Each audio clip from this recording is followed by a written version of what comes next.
el nombre del Padre, del Hijo, del Espíritu Santo. Amén. Ven, Espíritu Santo, y llena los corazones de tus fieles, y enciende en ellos el fuego de tu amor. Envía tu Espíritu Creador, y se renovará la faz de la tierra.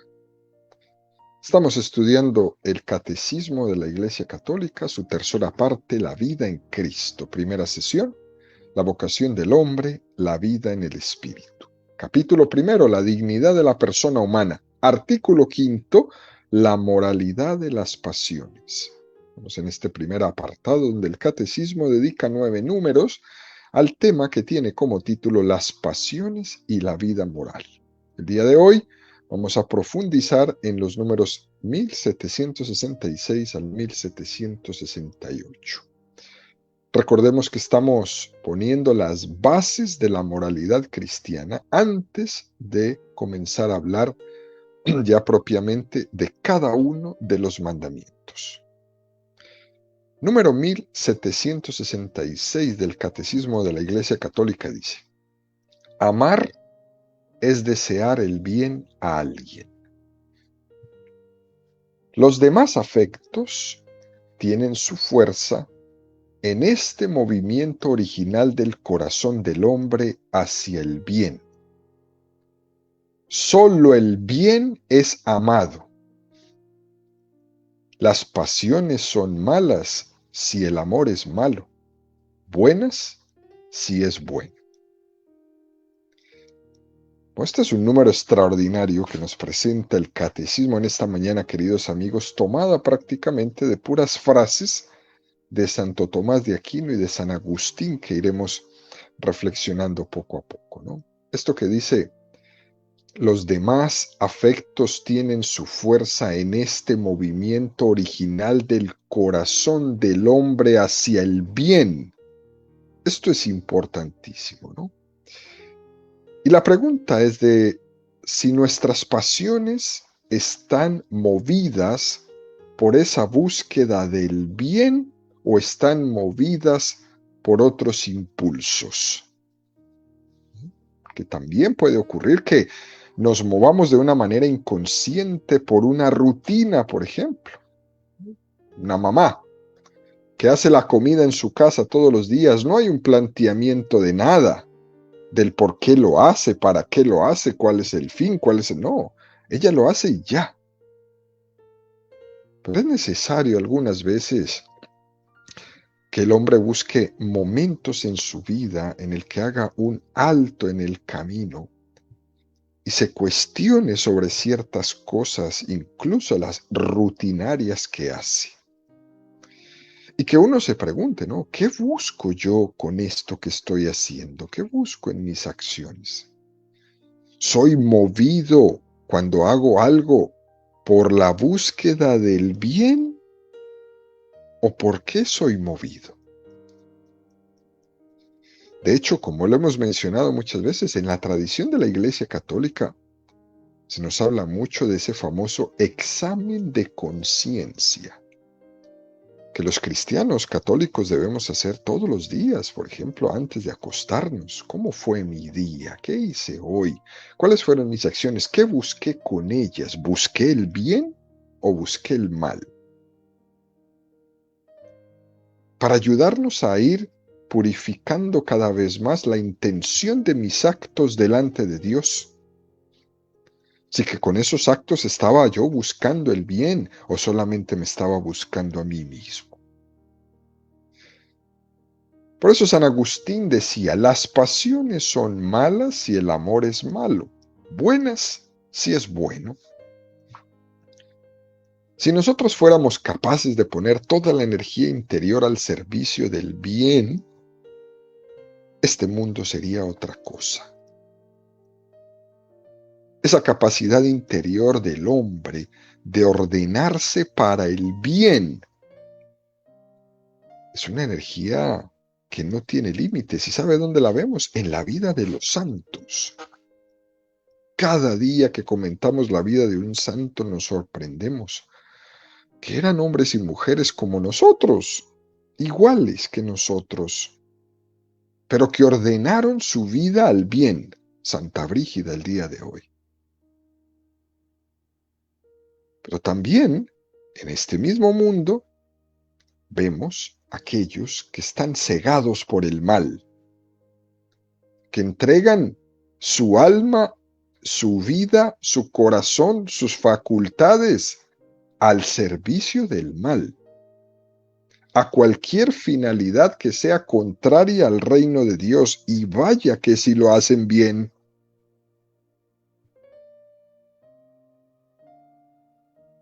Haga una lista, cuando tenga un tiempecito, de los tipos más malos en la historia. Ellos entregaron alma, vida, corazón, facultades, recursos al mal. Si los calificáramos por mal, lo hicieron muy bien. De esa manera debemos ser los que intentamos en nuestra vida obrar el bien por el reino de Dios. Y en eso descubrimos que hay un montón de capacidades que tenemos y que estamos desaprovechando en cada momento por no preguntarnos si las acciones de mi vida están orientadas al bien o a qué. Y me puedo dar cuenta que a lo mejor estos 40 años de vida he sido un completo egoísta y he desaprovechado un montón de oportunidades de perfección, de santidad, por mi egoísmo. Aquí en este número el catecismo nos hace una referencia a un número que ya estudiamos, el 1704, que es un número preciosísimo, que dice: la persona humana participa de la luz y la fuerza del Espíritu Divino. Por la razón es capaz de comprender el orden de las cosas establecidos por el Creador. Por su voluntad es capaz de dirigirse por sí misma a su bien verdadero y encuentra su perfección en la búsqueda y el amor de la verdad y del bien. Es decir, la razón tiene que comprender el orden de la creación y ver qué es correcto y ver qué es lo que Dios quiere para sí. Y la voluntad tiene que tener la capacidad de dirigirse siempre hacia el bien, para encontrarlo y para amarlo. Por eso es que el bien es tan apetecible. Lo que el demonio hace es presentarnos, maquillarnos el mal como si fuera un bien, y por eso vamos apresuradamente a buscar eso que vemos maquillado de bien, pero que en el fondo es mal. La razón tiene que estar iluminada para que mueva la voluntad a buscar el bien verdadero, conocerlo y amarlo. Qué cosa más bella. Es todo un ideal en nuestra vida. Ahora, el catecismo da un paso más y nos presenta el número 1767, que dice: en sí mismas, las pasiones no son buenas ni malas. Solo reciben calificación moral en la medida en que dependen de la razón y de la voluntad. Las pasiones se llaman voluntarias o porque están ordenadas por la voluntad o porque la voluntad no se opone a ellas. Pertenece a la perfección del bien moral o humano el que las pasiones estén reguladas por la razón. Es un número muy profundo este, pero lo que nos quiere decir es que en sí la calificación moralmente bueno o moralmente malo no lo va a recibir las pasiones, hasta tanto que no veamos el cómo son conducidas por la razón y por la voluntad. Y aquí se nos hace una apreciación muy importante que nos enseña Santo Tomás de Aquino. Las pasiones se llaman voluntarias porque están ordenadas por la voluntad. o porque la voluntad no se opone a ellas. Es decir, que hay dos maneras de ser responsables frente a las pasiones, por acción o por defecto. No se vale decir, yo no he hecho nada. No. Es que me ha salido esto sin querer. Eso no se vale decir porque es que a lo mejor tenías que haber hecho algo para que no te saliera sin querer. El no gobernar las pasiones ya es una responsabilidad tuya. Pertenece al bien moral del hombre el que las pasiones sean reguladas por la razón y por la voluntad. Y yo tengo que esforzarme en mi vida en gobernar esas pasiones con responsabilidad. Porque alguien podría tener una lectura de esto que dice el catecismo en el sentido de que el ideal cristiano es estar todo el tiempo reprimiéndose y que la vida moral es una continua represión. No hagas esto, no hagas lo otro, no hagas lo otro. Pero eso no es cierto. Eso es una caricatura que se han inventado del cristianismo. Porque no se trata de reprimirse, sino de conducirse. Es una expresión muy equilibrada esta que nos regala el catecismo en este número. No se habla nunca en términos de represión, sino con esa imagen de ver todas las posibilidades que tiene el hombre bien ordenado y conducido en sus pasiones para lograr el ideal de su vida.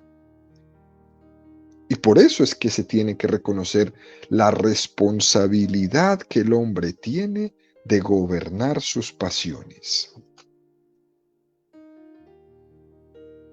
Ahora, dicho esto, damos un paso más y nos presenta el catecismo el número 1768 que dice, los sentimientos más profundos no deciden ni la moralidad ni la santidad de las pasiones.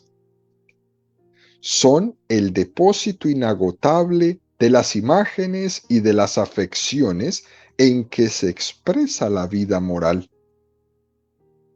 Las pasiones son moralmente buenas cuando contribuyen a una acción buena y malas en el caso contrario.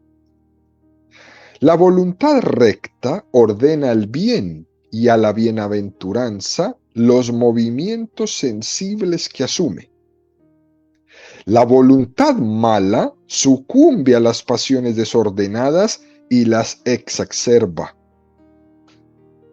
Las emociones y los sentimientos pueden ser asumidos en las virtudes o pervertidos en los vicios. Bueno, aquí el catecismo está entrando más profundo todavía. Fijémonos que hay una primera afirmación que es clave. Los sentimientos no son los que deciden la moralidad de nuestros actos. Es muy importante entender esto porque es algo muy práctico para nuestra vida.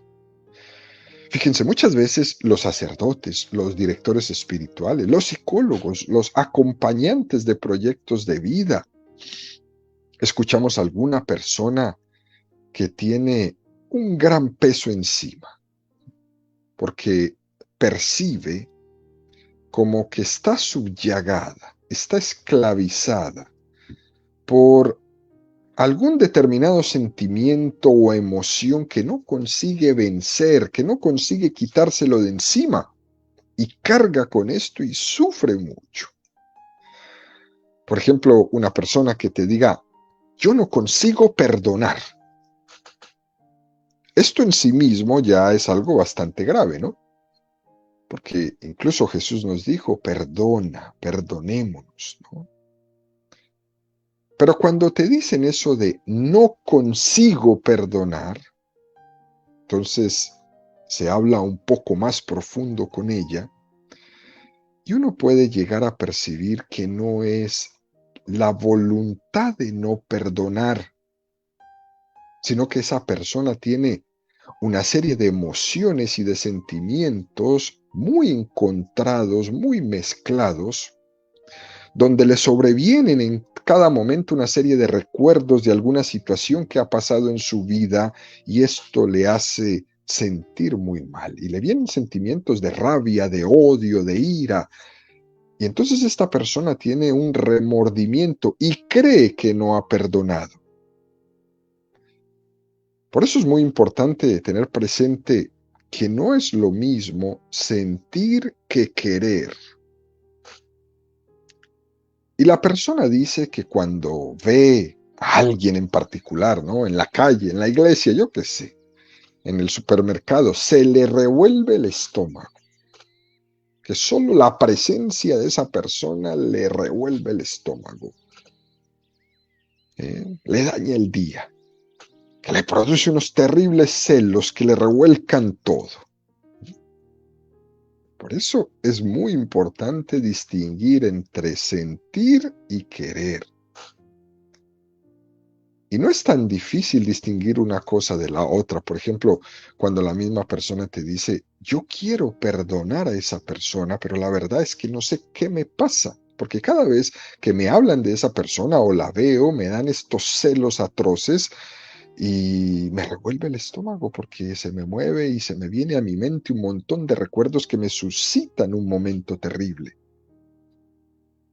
Y entonces, ¿qué podemos decir? ¿No? Se le puede preguntar a esta persona, por ejemplo, ¿no? Si alguna vez ha rezado por el bien de esa persona que le produce todo ese daño. ¿Ha rezado por ella? Por esa persona que usted siente un sentimiento de aversión terrible. Y si la persona te dice que lo ha hecho, que ha rezado por ella, que le ha pedido a Dios que le ayude a superar ese momento, incluso que le ha pedido a Dios lo mejor para esa persona que tanto daño le hace. Si usted es capaz de hacer eso, usted ha perdonado. A lo mejor el sentir, ahí en ese sentir hay una aversión, es lo que le está pasando, pero usted ha perdonado. En su sentir hay una aversión, pero en su voluntad de querer perdonar, ha perdonado. Ahora tenemos es que orientar a cómo hacer que esos sentimientos que están ahí mezclados y revolcados se puedan ordenar, pero su voluntad ha perdonado y eso es un gran paso de sanación.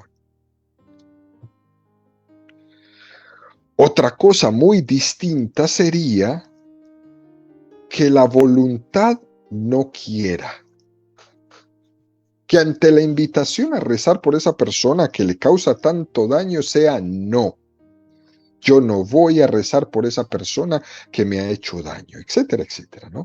Y menos le voy a pedir a Dios que le vaya bien en su vida. Ahí es muy diferente porque ahí vemos que la voluntad no ha perdonado, que lo que estamos experimentando es una cantidad de sentimientos revueltos que uno no puede esclarecer y además una voluntad completamente cerrada.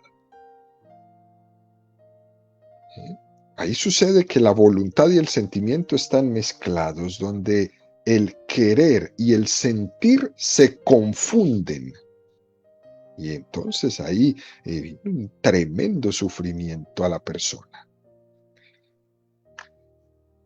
La persona puede decir, ¿cómo voy a rezar por alguien que me ha hecho tanto daño?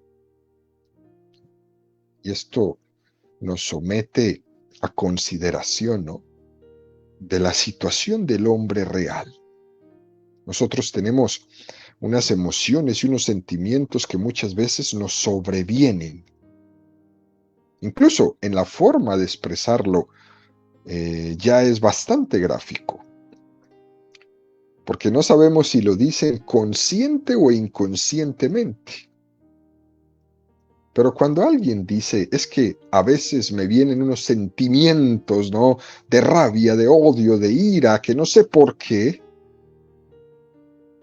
esa expresión que la persona hace de me vienen, expresa muchas veces que eso no viene de una voluntad completamente libre y madura, sino que son un poco de esto que dice el catecismo, de cosas sobrevenidas, donde uno parece más como un sujeto paciente que un sujeto agente de ellas. Más que querer esas emociones y eso que digo que me vienen, esos sentimientos, lo que hace es que los estamos padeciendo. Y aquí, queridos amigos, es muy importante tener en cuenta que va a empezar a jugar en nuestra vida un elemento muy importante que tenemos que aprender a trabajar con él y a controlar en nuestra vida para no hacernos tanto daño, y se llama la imaginación. Los sentimientos y las emociones a veces se suelen originar por las imaginaciones. De hecho, si una persona es muy sentimental, muy sensible, se emociona fácilmente, ¿no? Cuando ve una película, cuando recuerda un hecho, un evento, algo muy bueno o algo muy malo, ¿no? Imágenes o recuerdos que suelen ser fruto de la imaginación, de tal manera que esos sentimientos o emociones no responden a motivos reales, sino más bien a imaginaciones. Santa Teresa de Jesús le tenía un nombre a la imaginación tremendo. Ella le decía a la imaginación que es la loca de la casa. Queriendo con eso expresar Santa Teresa que esta loca de la casa era algo que tenía que ser sometido a una tremenda disciplina.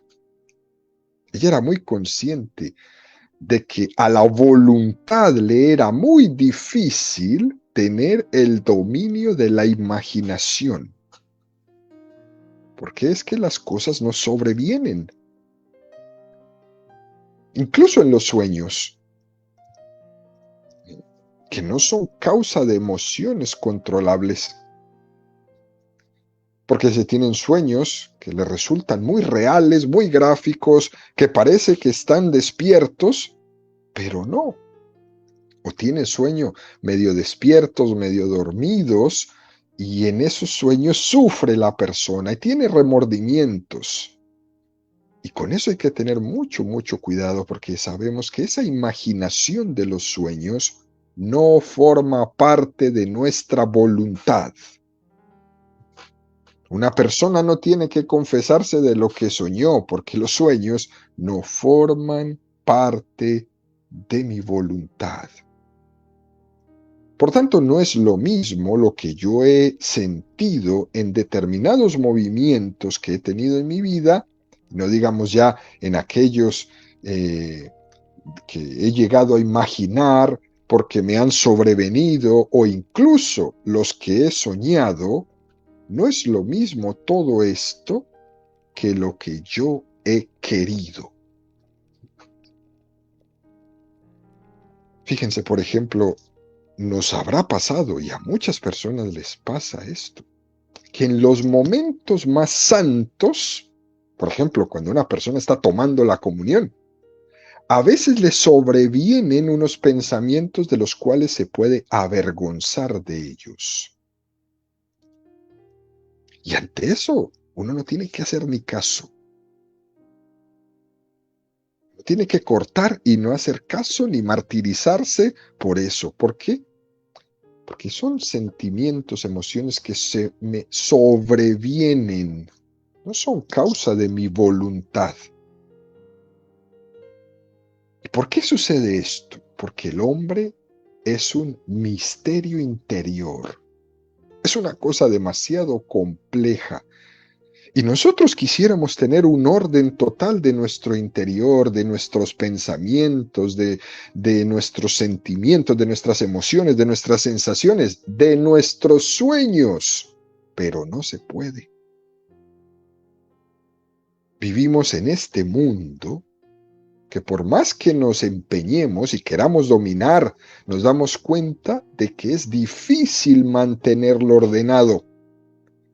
Pero estamos llamados a administrar ese desorden interior, a no quedarnos con los brazos cruzados, tratando en todo momento de hacer lo que mejor podamos, no dando rienda suelta a nuestros sentimientos, emociones, a nuestros sueños, sino formando nuestra voluntad iluminada por la razón.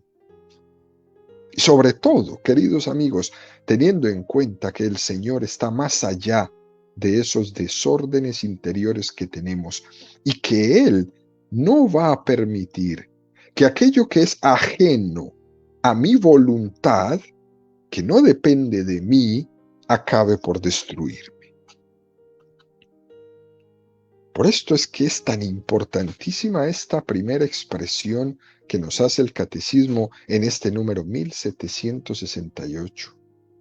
Los sentimientos no definen ni deciden la moralidad ni la santidad de las personas. Y nos dice también el catecismo de dónde vienen los sentimientos y las emociones. Dice que vienen de dos cosas, de imágenes y afectos. Las imágenes que se mezclan en el interior, como pasa por ejemplo en los sueños. Se mezclan imágenes de cosas que he vivido y luego se mezclan con otras ahí en mis sueños. Y las afecciones, donde podemos estar más ligados afectivamente hacia una cosa que hacia otra. Y todo eso se mezcla en los sentimientos. Ahora bien, en la vida espiritual, el Señor muchas veces nos pide que nos abramos caminos, incluso en contra de, al margen de, cuidando, disciplinando de muchos de estos sentimientos e imaginaciones que son desordenados, y tengo que esforzarme para ir en contra de aquello que nos enseñó ayer San Ignacio de Loyola, ir en contra de mí. Uno de los grandes males que existen dentro de una concepción de vida espiritual que es poco madura, de lo que es común en nuestra sociedad actual, donde las personas ya no son interesadas en cultivar su espíritu, es que se llega a confundir creer con sentir. Y eso es un gran error, porque no es lo mismo creer que sentir. Y hay personas que son inconscientes de esto, y tenemos mucho por ayudarles. Y les parece que si no tienen un momento de oración en el que sensiblemente sientan algo, les parece que no han hecho bien su oración o que les falta fe. Y eso no es así. La calidad de la vida de fe no está ligada al grado de sentimiento que yo tengo. Incluso el Señor hay veces nos pide, casi la mayoría de las veces, que le sigamos en medio de nuestras sequedades, en medio de una voluntad que no siempre está acompañada de afectos, de gustos o de emociones interiores, incluso hasta de pruebas interiores, donde el Señor lo que nos pide es que nos movamos no por emociones, no por sentimientos bonitos, sino que nos movamos solamente por la luz de la fe, e incluso teniendo que contraponernos a nuestros sentimientos. Como por ejemplo, cuando uno dice, la verdad es que ya no me gusta, ya no me apetece seguir rezando, porque estoy cansado, y además no siento nada. Además, yo creo que esto no sirve de nada. Creer no es lo mismo que sentir. Hoy en día, por ejemplo, es muy común escuchar cuando la gente dice, hay que rezar o ir a misa cuando lo sientas. Esto es una cosa de todos los días, ¿no? Dicen, cuando te sale de adentro. Eso de rezar e ir a misa por obligación, no, eso no. Hay que hacerlo cuando lo sientas. Y eso suena así como tan moderno, ¿no? Que incluso lo dicen tan convencidos que hasta parece bonito. Pero eso es uno ponerse en manos de la tentación. Porque estás dándote cuenta que en la realidad tu vida está supeditada por tus estados de ánimo y por eso es que vives como vives. Porque eso mismo que dices en la vida espiritual es lo mismo que dices en la vida regular. Hay que ir a misa cuando lo sienta y después va a decir, pues hoy no siento ganas de ir a trabajar y no trabaja. O el estudiante no siente ganas de estudiar y no estudia. Y eso lo aplica en toda su vida. Y no siente ganas de amar a sus hijos y no los ama. Y los amenaza con que se va a ir de la casa y con que los va a abandonar. Y así es. Usted es una veleta de sus estados de ánimo. Porque tu vida está supeditada por tus altibajos. Y en esta situación, con las personas que piensan y proceden así en todos los aspectos de su vida, el demonio está supremamente feliz, porque él no tiene que hacer gran cosa, porque ya nosotros hemos hecho el trabajo del demonio. Él ya no tiene que hacer esfuerzo para apartarte de Dios. Ya uno solito se apartó con ese lema de que cuando yo lo sienta, pues nunca lo vas a sentir, porque el camino del Señor no es sentimiento, es decisión, es querer, es movimiento de la voluntad.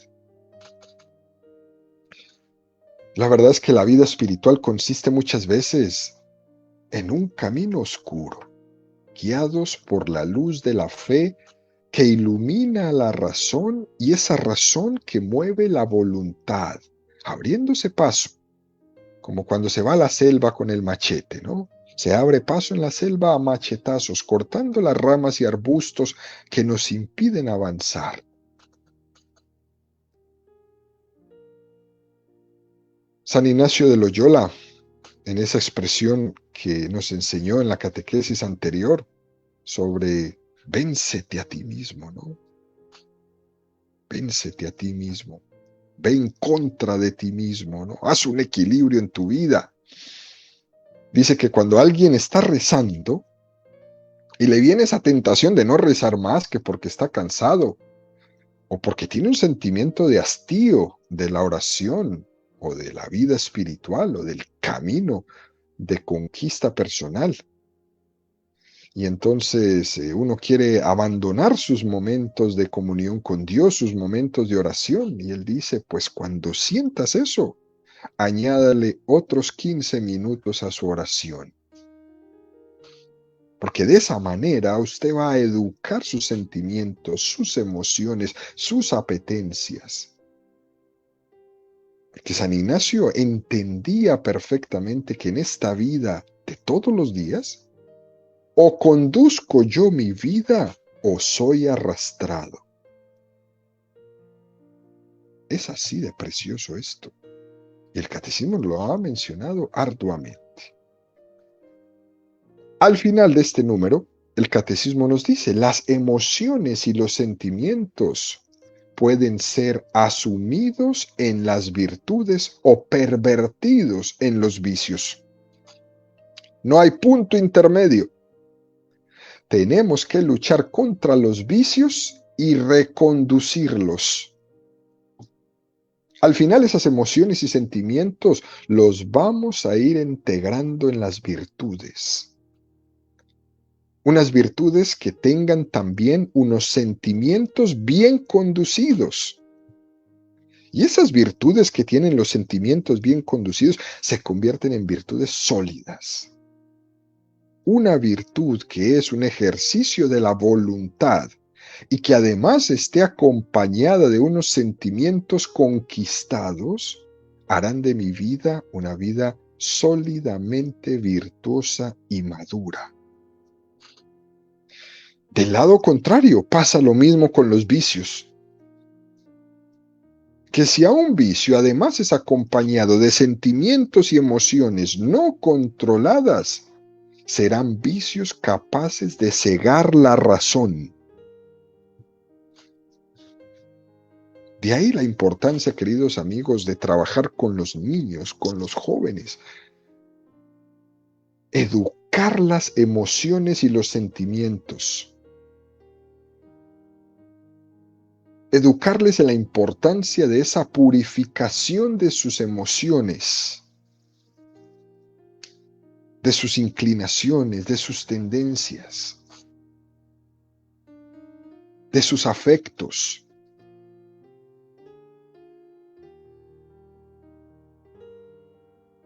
Esto es clave para nuestra vida y no podemos bajar el nivel, ni podemos bajar nuestro impulso, ni la intensidad en nuestra educación.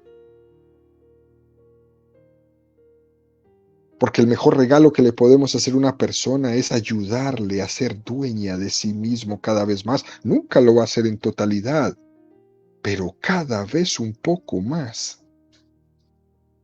De esa manera le vamos a evitar a nuestros hijos, a nuestros niños, a nuestros jóvenes, una cantidad de sufrimientos que les vienen solitos por no tener control de sus sentimientos, de sus emociones, de sus afectos. Porque a veces depende es de la utilización de estos términos.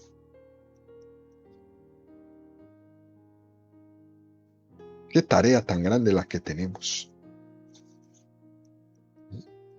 Una tarea enorme, como catequistas, como evangelizadores, como padres de familia.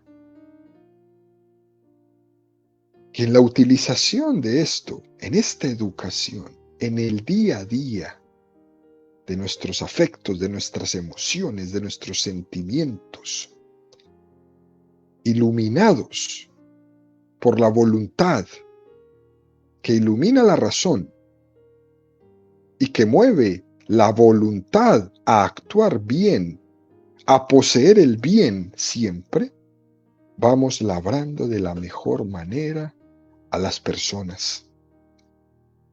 Les vamos dando la oportunidad y les vamos dando los elementos que necesitan para lograr en su vida la felicidad que están buscando, que solamente la van a encontrar cuando descubran en su vida el bien que no tienen y hacia el cual todas sus acciones se mueven en el día a día.